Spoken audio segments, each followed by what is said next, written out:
আমি detective jelly Joardar. আমরা এসেছি রাজশাহীর একটি ঐতিহাসিক স্থাপনার রহস্য উদ্ঘাটন করতে।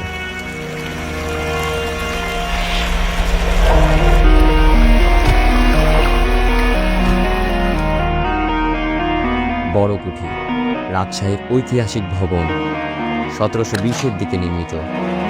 ডাচরা এখানে এসেছিলেন, কিন্তু এটা এইখানে কেন? বলা হয় এর ভেতর একটি সুড়ঙ্গ রয়েছে।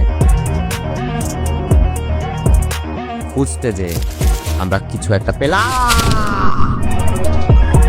এই সুড়ঙ্গটা আমাকে কোথায় নিয়ে এলো? Rajshahi collegiate school.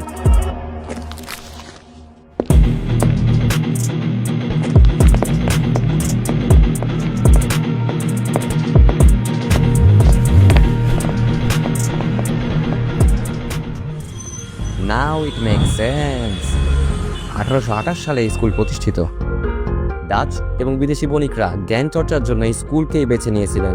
হয়তো এই স্কুল এখানে তৈরি হবে জেনেই তারা বড় কুঠি তৈরি করেছেন।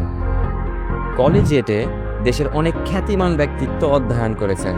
যেসব সাহেবরা পড়তে আসতেন তাদের জন্যই গড়ে ওঠে সাহেব বাজার, আর তাদের মেম সাহেবরা, তাদের জন্য তৈরি হয় রানী বাজার।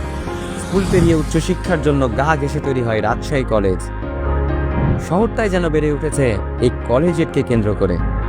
যাই হোক, সেখানে হাঁটতে লেগে কিছু চিহ্ন পেলাম। এই তারিখের মানে কি?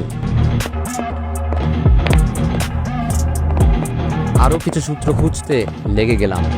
কিছু একটা লেখা, এর অর্থ কি? এত খোঁজাখুঁজি বাদ দেন, রহস্য উদ্ঘাটন করতে চোখ রাখুন অন্তহীন 26-এ পেয়েছে।